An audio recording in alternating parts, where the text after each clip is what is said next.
and welcome to the Rob Burgess Show. I'm, of course, your host, Rob Burgess. On this, our 128th episode, our returning guest is Sarah Kendzior. You first heard Sarah on episodes 70, 80, 89, 99, and 112. Sarah is best known for her reporting on St. Louis, her coverage of the 2016 election, and her academic research on authoritarian states. She is currently an op-ed columnist for the Globe and Mail, and she was named by Foreign Policy as one of the 100 people you should be following on Twitter to make sense of global events.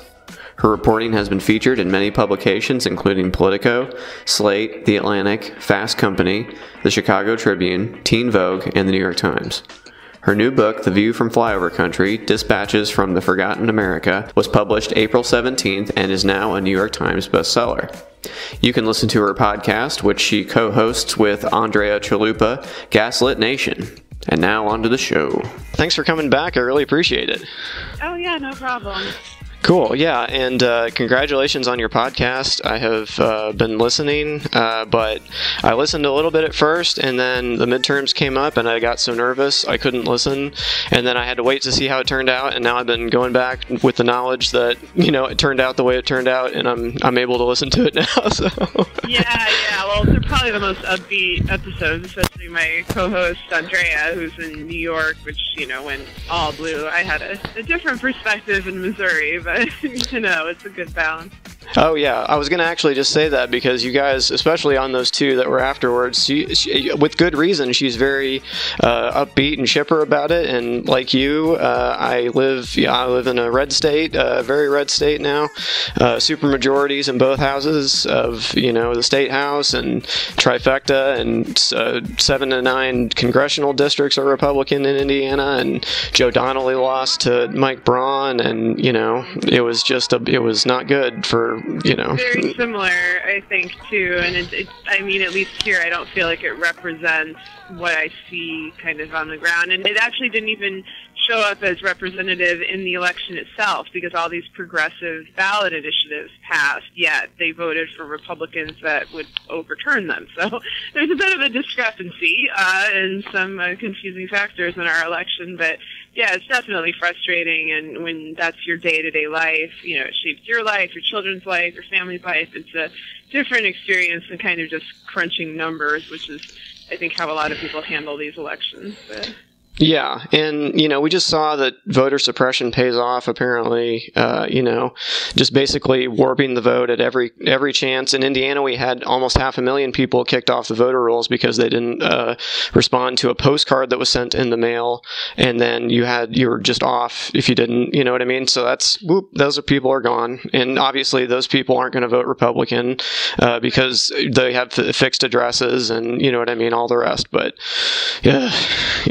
Yeah, it's very frustrating, and it's, you know, the kind of thing I was worrying about it before the 2016 election, but certainly after, because it's obvious that the Republican Party wanted a one-party state, and that would be a tool that they would use to do it. And I don't know, I feel like, you know, there's certainly groups that were very much on top of it, like the ACLU or the Southern Poverty Law Center, but, you know, whole outlets, including like Vox, the New York Times, would write these whole articles about how voter suppression did not exist. Not voter fraud, not like Trump's nonsense, but, you know, voter suppression. The repeal of the VRA had no effect, and this wasn't a real thing that was happening, and it was a wild liberal conspiracy theory. And I'm like, oh my God, like, if this is the dominant narrative about this problem, it's going to take forever to get people to the point to take it seriously enough to try to resolve it. And I do think that you know, that played a factor. I don't think anyone doubts it now, especially after it happened in Georgia. But,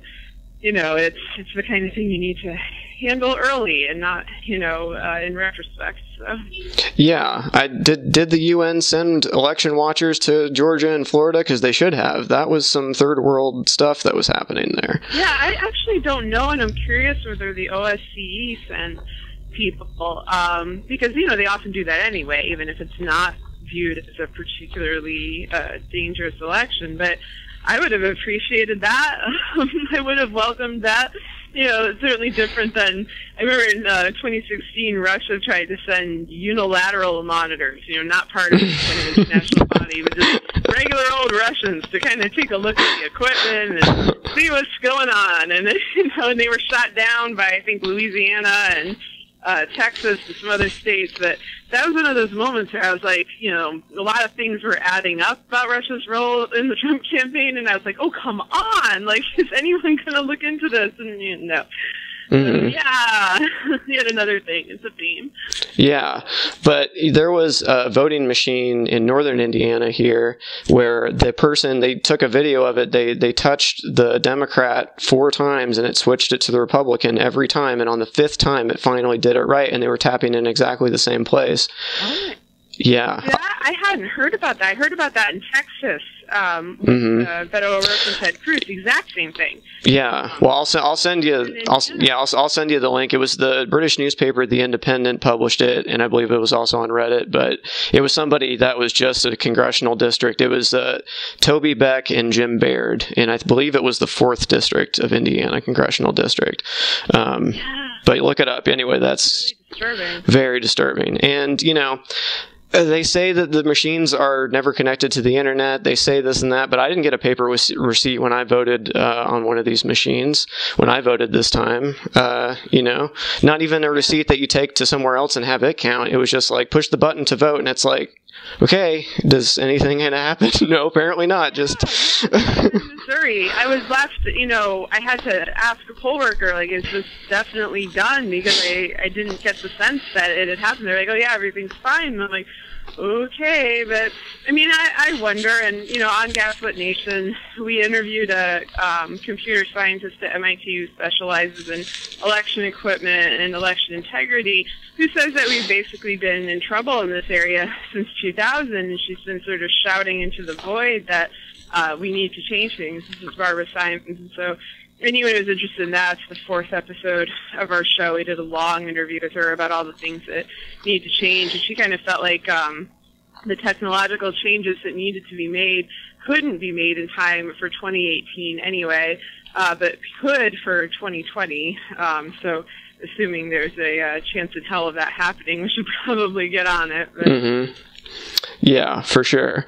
But back to your podcast, I think one thing that is absolutely hilarious to me is when you read the ads, because you have the Casper mattress ad, and I was like, I almost had to pull the car over. I was laughing so much because it's like, is authoritarianism getting you down? Is it making you sleepy? Well, get yourself a Casper mattress. And I listen to a lot of podcasts, and that's one of the most like on-brand creative ways to, you know what I mean? It was like...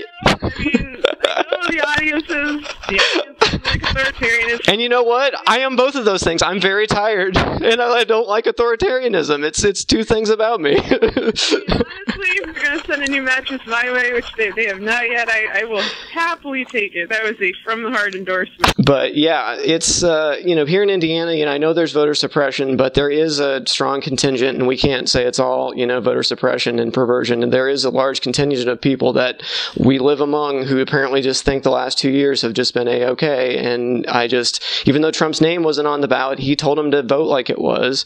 And, I believe that they did. And, they came out and rewarded him for everything, Yeah, it's frustrating. I see and I hear mixed things in Missouri. I thought it was interesting that Trump kept coming here just over and over again. And when he wasn't in Missouri in the last month, he was in Western Illinois, which was basically just an attempt to hit Illinois and hit Missouri simultaneously. I think they were worried about McCaskill, but he also knew that he did have, a hardcore base, particularly in southern Missouri. But occasionally, over the last year, I've talked to people who voted for Trump, who were never that enthusiastic about him to begin with, but they regret the vote.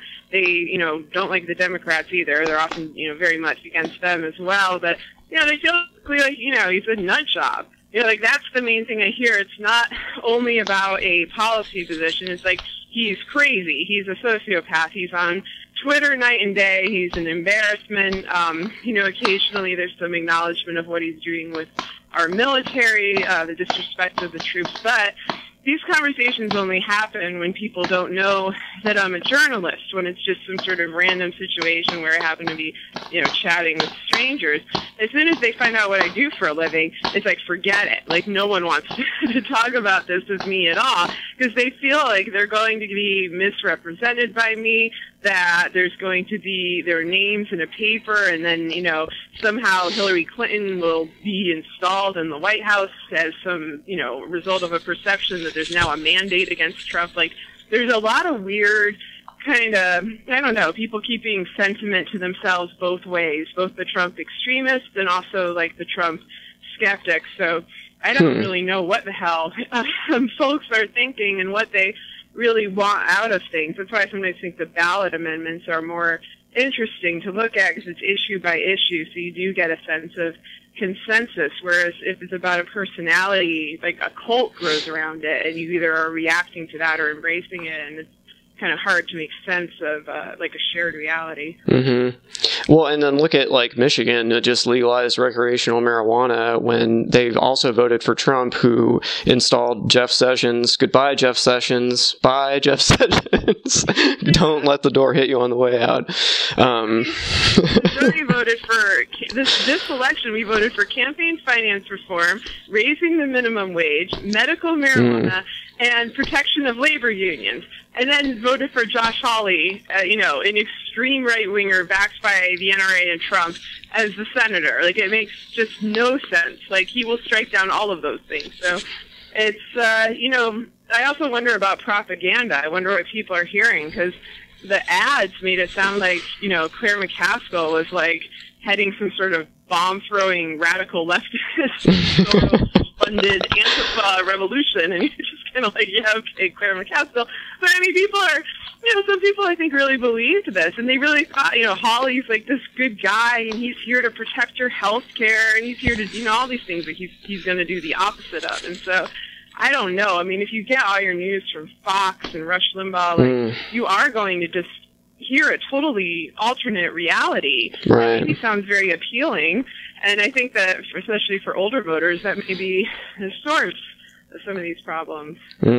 Yeah, it's just like, I don't even speak the language, you know, I just don't, like, I'm not concerned with the same things, and they're all riled up about something. I'm like, where did you even hear this? Like, it's so strange. I mean, the myths that develop around this, like, around Soros. I mean, I know.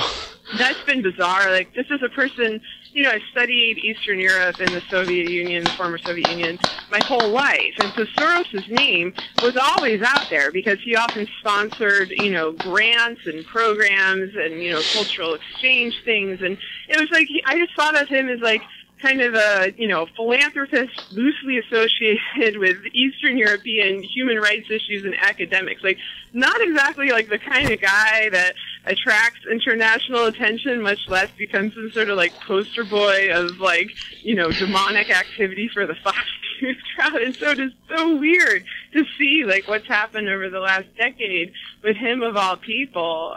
You know, and it's frightening because a lot of it is rooted in anti-Semitism and, you know, obviously in a rather elaborate propaganda initiative that I think reflects to some degree the Russian hatred of Soros for all those pro-democracy activities. But the way people buy into it, like unthinkingly, it's just crazy. Well, it's just like the modern day, what is it, the protocols of the elders of Zion, right? I mean, that's just the old thing, that old chestnut, you know? That just never seems to, it always takes a new form, you know? It's always that same conspiracy, whether people realize it or not, because I'm not even sure some people who like watch Fox News and repeat that thing about George Soros even know what they're really doing. But like the people that know, no, that's the scary thing. You're supposed to hate this guy, and then they just hate this guy, and they don't know why. I mean, you know, they make up things about him. Some people think he was a Nazi. You know, I mean, it's always projection. It's always like what they're actually up to is what they accuse their opponent of doing. But it's just sort of weird because I thought of him as a more obscure and kind of arcane figure than he has come to be. So yeah, strange. Yeah, for sure. But switching gears a little bit to something that just happened, it was just revealed that Ivanka Trump used her personal email for government purposes. And, you know, we have to ask if Jared did too. He probably did. We already know he did. That came out like a year ago. Oh, okay. That Jared had done that. And of course, nothing was done about it at all. Of course not. Yeah. Trump did it too. Like, oh, yeah. You know, Trump.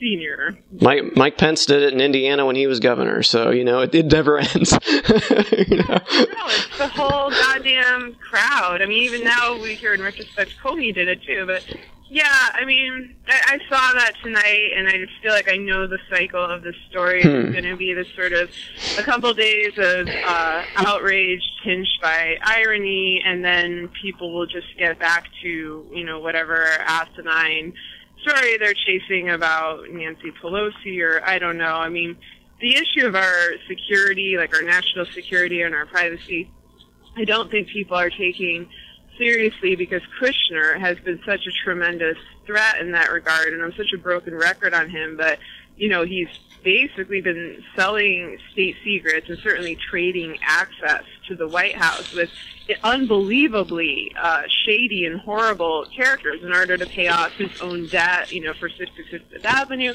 but also like cozying up with people like MBS, who contributed to the death of Jamal Khashoggi. Like we've now, we've entered the overt murder stage of Kushner's reign in the White House, and I just can't believe this guy is still in there. It's why I don't take the Mueller probe that seriously in terms of it bearing results, because I think if that were a serious probe, he would be out, because he's a phenomenal danger in terms of conflicts of interest and an unwillingness to be loyal to the American government first and foremost above his personal financial dealings or his relationships with people in other countries, whether it's MBS or Netanyahu. They come first. And the American government, the American people, if they even enter the picture at all, come second or last. And it's very frustrating that, that he's still there, because of course he adds nothing of value either. He was never qualified for that job to begin with. Right, and this is like such blatant, if this was happening in another country thing, we'd be like, well, yeah, your kids who are totally unqualified for anything don't need to be in places of high power, and that's why we have nepotism laws, and what are you doing? Yeah. It's one of the most damning things. It is one of the most frustrating things. Like, I remember when they were first announced, I was like, so this is going to be it. Like, this is going to be a dynastic kleptocracy. Like, it should be very obvious to people that Trump is intending to use his position to launder money. Like, this is a classic ploy to try to keep things in the family, to try to, prevent crimes from being prosecuted. You want that circle to be small and insular and, a sort of bond of trust that non-family don't have. Like, it was such a damning sign. And people just, they treat it like it's normal. They talk about, maybe Ivanka or Jared will be the new UN ambassador. I'm still trying to figure out who has that job. I was actually asking someone today, well, what happened after Nikki Haley? Did we ever fill that position? And then that person reminded me that a year ago or so, I was like, what happened after Rex Tillerson left? Who's our Secretary of State? Do we have a Secretary of State? And it's so many of these things happen. There's so many vacancies and so much fluctuation that we never completely know who's actually managing the day-to-day of these positions. But that, and that's a disturbing thing in its own right, because it allows the Kushners of the world to kind of get, a finger in everything, and with very little oversight or accountability. Mm-hmm. Yeah, and there's not a deep bench of people that are still there in positions of high power, partially because he hasn't appointed anybody to a lot of these positions. He just hasn't bothered for some reason. Well, I know what reason. He's consolidating power, but but I mean, he hasn't even nominated people. He keeps being like, oh, obstruction, but you haven't nominated people for these posts, and there's who is in charge, really? I mean, Yeah, yeah, no, it's really frightening. Throughout all these crises, there's been times where we've had no ambassador to South Korea, no ambassador to Saudi Arabia, and turnover in extremely high positions. And of course, we have the controversy about Whitaker and Sessions, and that's intentional. As you said, it's to consolidate power, and I think it's also to weaken whatever kind of stable initiatives were being built upon during the time that person was in office. For example, the Mueller probe plodding along, under, I guess, technically the auspices of Sessions, though I don't think he ever had any intention of letting it come to its culmination. But, now that's kind of in question as to what will happen to it, and it's a mess. I mean, textbook, kleptocratic moves, and I do feel like people have caught on. You hear the word authoritarian or autocratic or all these kind of things, even fascist being bandied about, and it's like, well, thank you for waking up to this 2 years after it's, been this fairly consolidated, at least in terms of, institutional decay. Like, it really help us now for you to wake up to that, but yeah, I guess the midterms were the one kind of bright spot in this, because it did show, some degree of leverage among the public, and, an ability to still vote in people who oppose him. So we're not all the way there yet, which is good. For sure. And I totally agreed with your take on Jeff Sessions. I probably feel that way more because the House was flipped. If that hadn't happened, I might have needed a well-person check from from the authorities, because that was just that. I really think that would have been it. I don't know how you come back from that. But the night was so stressful. Oh, I know. I never really thought the Senate was going to do that, just because of how many seats were not in play for the Republicans. Right. So, but the House, if the House had not gone, that would have been 2016 part 2, and I don't need that. But anyway, yeah, but I totally agreed with your take on Jeff Sessions in that I just feel that Mueller was always in danger.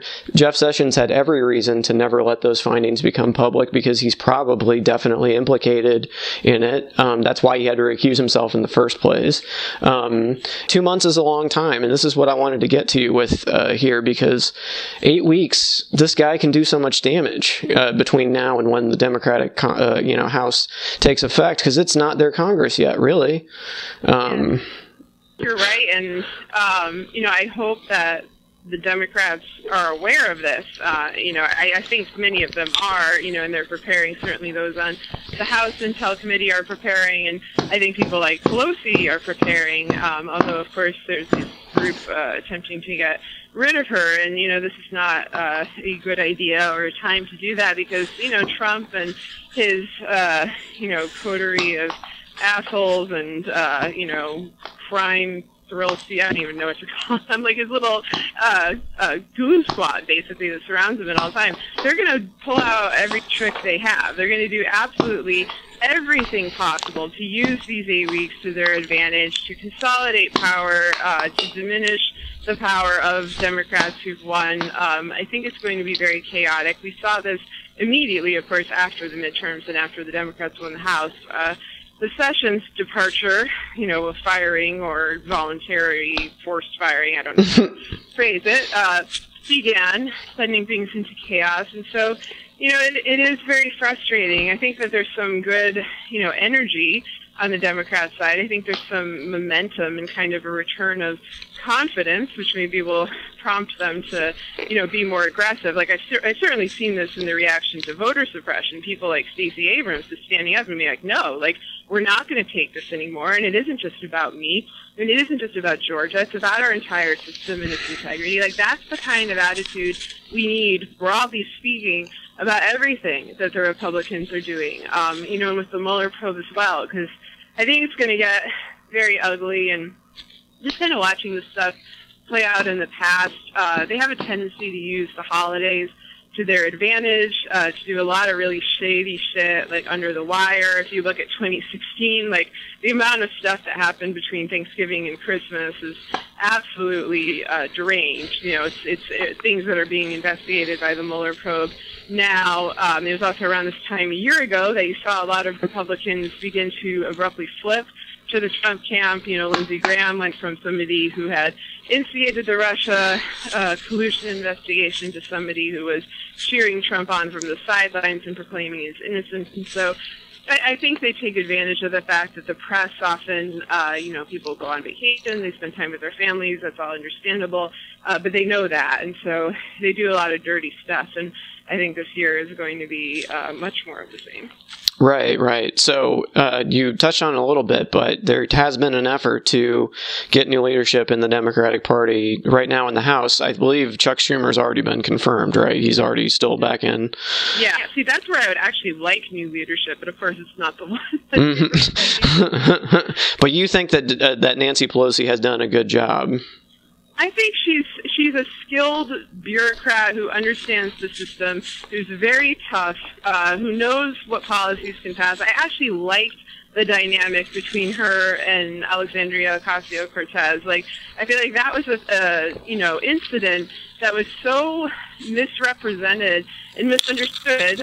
You watched the interview with Ocasio-Cortez and thought she sounded completely reasonable. You know, she's talking about a Green New Deal. She was talking about the urgency of it. She's saying she's representing her constituents and that she wanted to work with Pelosi to implement this. And Pelosi responded in turn that she completely supports it, that she's on board, that she welcomes protest, and that she likes working with Ocasio-Cortez. And I was like, well, this is, what we need. Like, we need somebody who is older and who's skilled in these bureaucratic processes, to sort of guide people through, all the red tape and, how things work in the system. And we need somebody like Ocasio-Cortez who has the energy and the commitment and, certainly feels the urgency of the climate change problem much more than somebody of an older generation. And so, that's like what I want in a government. It's a combination of those skills and an ability of people to get along. And it was, of course, two women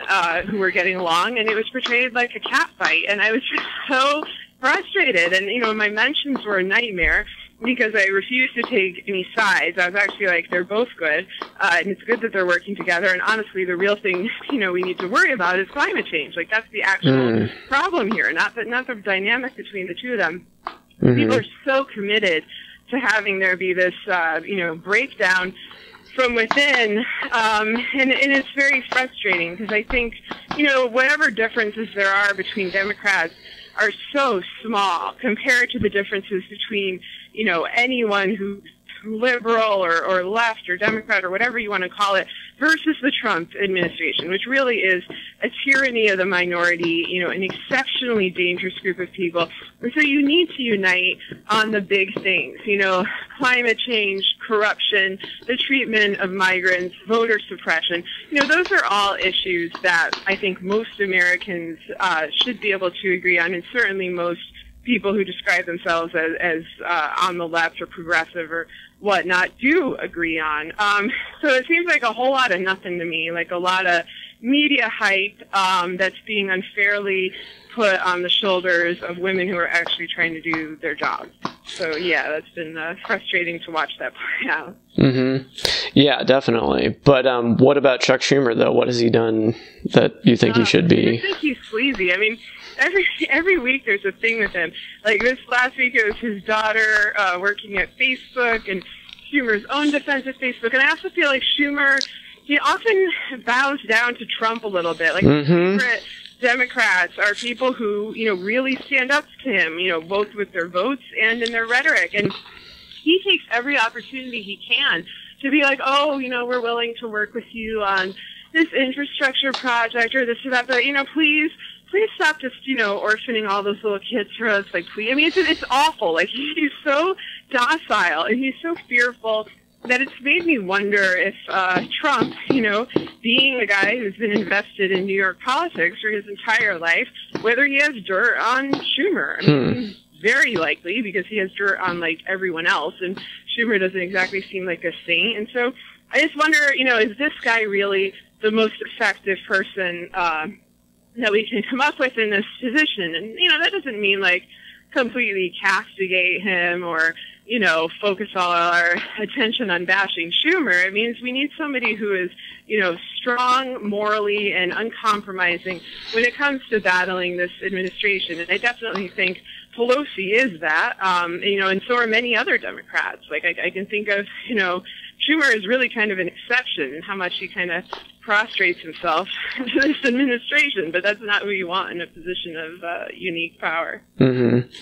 I mean, but do you think that, going back to Pelosi though, but like, that's such a like right-wing talking point, meme, whatever, like it's like Nancy Pelosi, it's almost like a curse word, like, but like, would any woman get the same treatment? Is it particularly her? Do you think if she was potentially replaced, they would just tar and feather the next person, the same way? The next person will get the same treatment because of the position, because of the power of the position, and because they're a Democrat. I think that she does, set off certain reactions in people that are very similar to the reactions that Hillary Clinton did. Often when people are asked, why they dislike Pelosi, they can't really come up with a coherent answer. It's just a sort of like, oh, I've been taught to, and thing where many people on the left are repeating talking points that actually originated from Fox News. They're saying, oh, she's against healthcare, or she's against public education. I mean, just things that they're just simply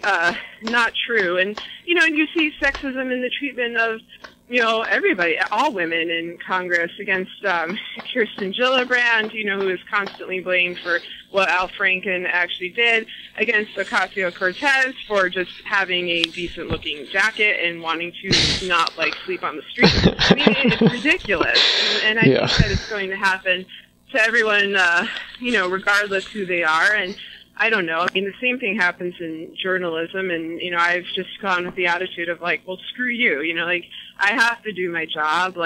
Think what you want. I'm going to just keep doing it and say what I want. And I think, women who run for office have to be tougher than that. So I would imagine they've all, grown pretty thick skins at this point and are, able to handle the kind of gross distortions of their lives and beliefs, but that doesn't make it any more fun for them, I'm sure.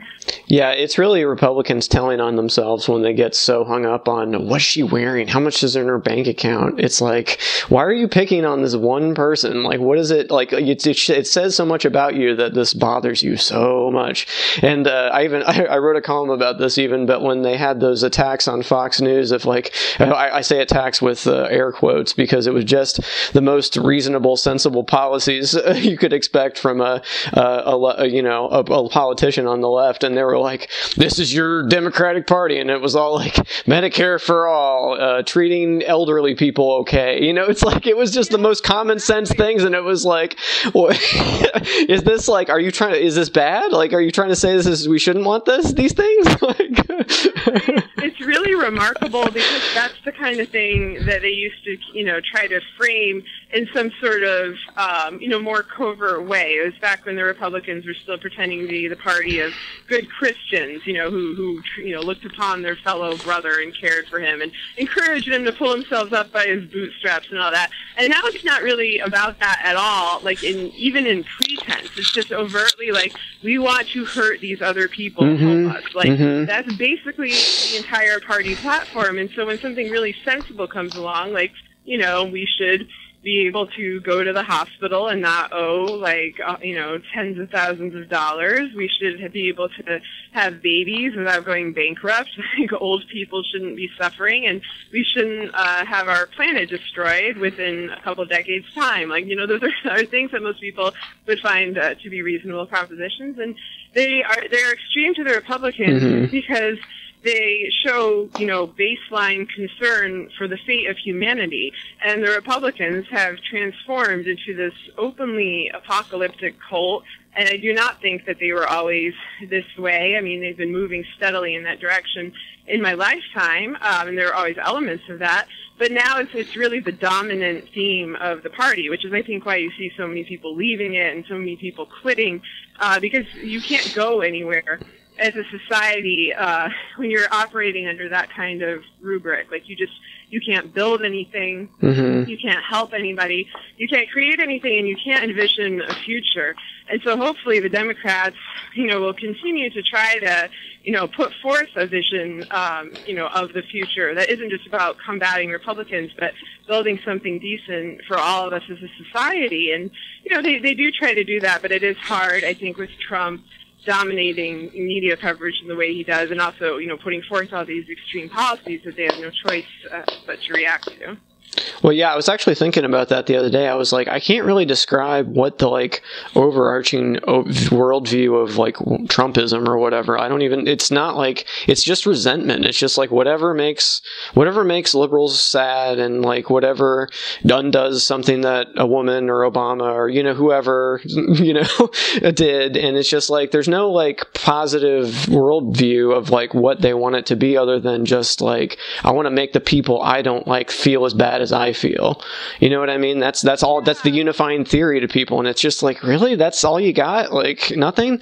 Well, I think somewhere deep inside, people have kind of internalized this zero-sum thing, the zero-sum philosophy that if something terrible is going to happen to all these other people, white people, women, liberals, whatever, then the good stuff will therefore come to me. It's as if there's a certain amount of good and bad in the world, and it can't possibly grow or be shared in an equitable way, so I will get mine. And in order for that to happen, these people need to be heard. But there's no coherent philosophy even to that. That's why people, in an attempt to harm other people by voting against the policy, often jeopardize it for themselves, with, of course, I think healthcare being the biggest example of that. It's really disturbing to see, and it often is along racial lines. I certainly saw this in play during Ferguson, when I would interview people on both sides, and they would have this perception that if we allow police officers to be charged, at that point that's all we were trying for, because they weren't even charging Darren Wilson for murdering Mike Brown, to be charged for killing black teenagers, then it's like it'll just upset the whole, orbit. Like, all cops will be rounded up, and we'll no longer have law, and we'll have this and this, and, my husband's a cop, and he'll lose his job, and it'll be all taken away from me. Like, I would hear these really extreme reactions, and I'm sort of like, no, like, if your husband did nothing wrong, if he's just doing his job as an officer and not, abusing people, then nothing will happen. But it was this raw panic at the idea of anybody disadvantaged structurally having rights, and that somehow they have rights, what their own rights or their own welfare will be negatively impacted automatically. And I feel like it's so deep in the American psyche that it's something that, Fox and other outlets are really good at tapping into, and that, people haven't, I think, fully explored, where this comes from and how to convince people otherwise, especially in a segregated society. Well, yeah, that's such a great point. And, I think the shock of all the, our cell phone technology being able to show black people being murdered by the police, that always happened since, all the way back to when police were just basically slave catchers for fugitive slaves back in, what was the Dred Scott decision days, that was, going on, that goes all the way back to that. And, now we've seen it, and we can't deny it's happening. And that's the first shock, is because white people could just pretend like it wasn't happening, whereas black people always knew this was happening. But then there's a second shock when we have the video of Philando Castile doing everything right, and he's still shot to death, and Tamir Rice, and the list goes on. But do we see these things on video, and it doesn't matter? Like, nobody gets nothing. Nobody goes to jail. The city pays some money that the taxpayers have to pick up the tab for. Whoop-de-doo. It's not going to prevent the next person from getting murdered. It's just shocking and horrible, Yeah, and it's been there for, I don't know, like, we were kids. Like, I remember being 11 or 12 and watching the Rodney King video and watching that story on the news, and then, saying to my mom, like, okay, well, this means that they're going to go to jail, right? Because there's, like, video of it. And my mom, being naive enough to be like, yeah, this is all new, this idea that people have handheld cameras and they could randomly catch this kind of incident, like, they'll be punished somehow. And then, of course, they weren't. I just remember the shock of that, just knowing that, perception matters more than objective reality, and that, these racial biases are going to, they're going to trump the victim every time. And it was like a very raw kind of wake-up call for me as a kid, to see that. And then, of course, it's still continuing decades later in the exact same fashion, with, I think, the only real significant difference being this administration is overtly for the police, beating black people. They're for stripping people of their civil rights in a very overt way, instead of the sort of, Nixonian or Reagan-style way where they cloak it in buzzwords and stuff. I mean, they're just, outright in-your-face white supremacists. And so it's finally kind of come to a head, and people have to make a decision of, am I going to be a person who supports this, or am I going to do the right thing? And, we're seeing a disturbing number of, like, good Germans, you know what I mean, among the population, even in our media. This is not just, like, limited to people living in red states or living in rural areas. I certainly see it among the ranks of the elites as well. The endless excuses and justifications for, cozying up to these people or tolerating certain of their actions and rationalizing them. And, it's grotesque because we have at this point, I think some very clear-cut cases of right and wrong, and people just, coming down on the side of wrong, and that's the way they want to do it. Yeah, and I think you had a quote from your book that you reposted that I remember from when I read it. It was where people, it's something about Law and Order, and some people are considered criminal just by their nature. You know what I mean? It's people that are, you're just being black is you're guilty. You being poor is you're guilty. You did something wrong. You wouldn't be that. It's deep. It's really, really deep. So yeah, they're on trial from the day they're born. Yeah, right, exactly. I see that play out in St. Louis constantly, and it's extremely frustrating. I don't think the Obama administration did enough to try to fight this, especially because all these issues, they rose to the fore, in particular during Obama's second term, because that was when everybody had cell phone cameras, so you're seeing this new wave of videos. But they at least weren't, cheering on the cops. They at least had some compassion, for the families. And I think especially in the Trayvon Martin case, Obama spoke out strongly. And now we have a balance of power that is absolutely the other way. And when you have that kind of structural force behind it, where it's not just kind of a local issue or a police issue, you're seeing how all these local and federal issues merge. I think you also see this with, federal bodies like ICE, and with the migrant, kids issue, and with these camps that are being constructed. It's moving in a really frightening direction, and that's another thing I worry will accelerate over the next, 6 to 7 weeks. I also worry we're not getting the full story about what's going on, at the border, and that the details may be released later, much in the same way they were released later with Hurricane Maria or with other atrocities that have occurred in this administration.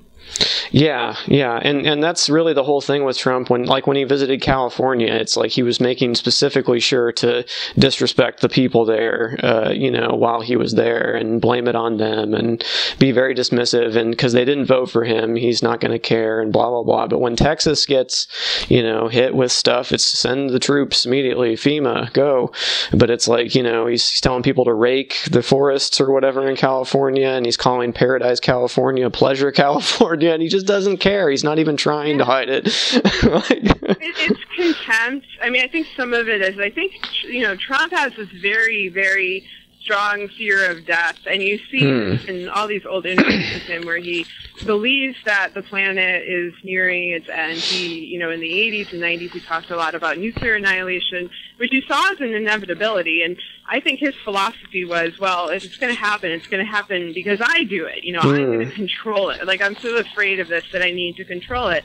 It became this kind of obsession with him. But he also just doesn't know how to react, with empathy and compassion as a human being to anyone, even to the sort of groups who he thinks support him, like the military. He doesn't know how to issue proper condolences in those situations either. Veterans. I do think with California, there's a bit of, they're the enemies. Look at them. They're almost entirely a blue state now. And, of course, with Puerto Rico, it's even worse. Weren't white people. I mean, there was one thing, I don't think it was Trump tweeting. I think somebody else was running his account. But there was the duck boat tragedy in Branson. Did you hear about this? 13 people died on one of the duck boats or whatever. Yeah, I think they were actually from Indianapolis. Actually, some of those people were. But anyway, go on. Gosh, yeah. Wow. Yeah, so this family died, and it was this terrible thing. And immediately, Trump's Twitter account send out condolences, for the terrible tragedy in Branson. And I'm fairly sure that they're operating at that time under the assumption that the people who died were white. Because, Branson is an area that tends to attract a lot of, white Christian tourists. I mean, I go to Branson, too. I like it. It's a lot of fun. But, it was a black family. And I'm pretty sure that had either Trump or I kind of suspected it was Nick Ayers running his Twitter account at that point. He's from Missouri. Had they known it was a black family, I think they never would have issued those condolences, because it's very consistent, the way they treat people of different races merit any kind of care or compassion. And so I feel like they almost, screwed up by being decent people, or attempting to be to that family. Mm-hmm. Yeah, for sure. Well, we've talked about a lot of stuff, but I did want to say before we go, Axl Rose 2020, because Axl Rose is great on policy, and I've been reading his public statements lately. I'm like, Axl Rose is making a lot of sense these days. Great. One thing I love about Axl Rose is that, generally speaking, he ignores the press. He refuses to do interviews. He spent like 7 years as a recluse, which is probably how I'm going to end up. And, he doesn't. He's been coming out swinging against the Trump administration from the get-go. When Sessions was first nominated, he had the strongest condemnation of Sessions. And good people don't work with, talk to, nominate, or support Jeff Sessions. He talks about Saudi Arabian policy. He talks about Jared and Kushner. He went, hard on Pence, which I knew would happen because, Axel's from Lafayette. Of course. Pence is like the nightmare preachers that he grew up with in Indiana. And I'm like just a huge fan. So I always get like extra excited when it's Axel and anti-Trump policy statements. Oh my God. Of course, my phone blows up. It's like everyone is sending me. Like, dude, I know. Like, I follow him. Come on, you're just going to But yeah, I'm glad that, maybe a new generation is discovering Guns N' Roses, but discovering that Axl is an intelligent person. So it's so funny. It's like the second conversation I had on this today, because somebody wrote into my podcast being like, what is up with Axl?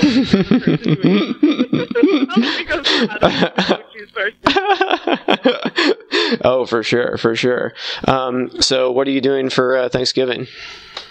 Oh, not a lot. Grant me, my in-laws are coming down, and we're just going to eat. I just got back from a trip to Miami, to the Miami Book Fair, and then I'm heading to Canada, to Victoria, which is near Vancouver, so I'm sort of just enjoying this, brief period of normal weather and sort of normal and normal life before I take off again. So. Cool. How is, I know you're writing another book, right? Yep. How's it going? It's fine. It's one of those things. I mean, I'm the same way with an essay. It just, takes a lot less time to write an essay, where I never talk about the process of it. I don't do anything normally. I don't really like to do an outline. Like, I write like a weirdo. And let's put it this way. I'm hoping that there's not like a Chinese democracy kind of incident. Of course. How could I forget? I waited so long for that. I finally had the receipt in my hand for that one. I think that's when I still bought it on CD. It was like 2008. I was like, holy shit, like, it's real. I'm hoping that I don't do that to people with the book, but I don't think I will. I think I'm more the Slash kind of a person, more of a disciplined creator, so we'll see. So you're more Slash's Snake Pit, less, a Chinese democracy. I'm not Slash as well. I should. I did own that album. I mean, I owned like the Neurotic Outsiders album, the one that Duff did with like Duran Duran. I have like everything. Like, every bootleg is such a freaking nerd about this, and now I've revealed too much, so I hopefully get off this conversation before my publisher boots me off. But which one was better, Use Your Illusion 1 or 2? Oh, 2. Okay. Definitely 2. Well, I mean, what I did, of course, because I'm like a massive nerd, is I made my own best of mix, where it's like all my favorite songs and it doesn't have My World on it. 2 is the higher quality. It has To Be Mine, it has a Strange, it has Yesterdays. It's like, anyway, it has the better version of Don't Cry.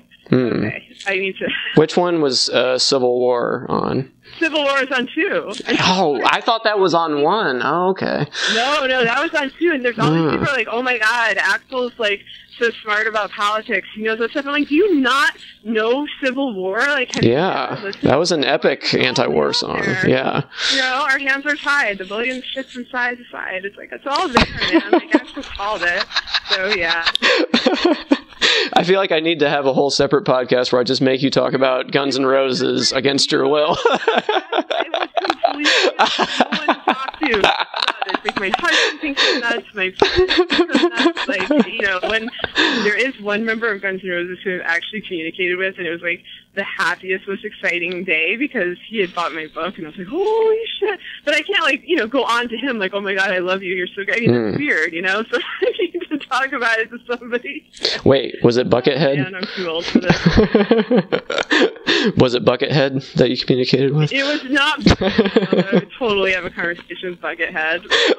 On Gaslit Nation. Oh, wow. Go through the whole band and just have them all text to be able to talk to them. But I swear I'd be tongue-tied. It doesn't happen to me much, but I do, oh my God. Like, I can't handle this. I would like faint from excitement. See, this whole authoritarianism thing was just a front, so you would get well known enough that you could interview the people from Guns N' Roses. I mean, GNR might have like planted some ideas. Oh yeah, that's true. Pushing back against authoritarian figures and about paranoia and institutions rotting from within and all the other things that I focused on. So, maybe the blame is on Axel. He should reward me by going on my show. Awesome. Cool. Well, I hope by the next time we talk, that's come to fruition. And yeah, it was great to talk to you again. And yeah, you too. Yeah, have a good night. I'll talk to you soon. You too. Okay. Bye-bye. Bye.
If you enjoy this podcast, there are several ways to support it. Join the Rob Burgess Show mailing list.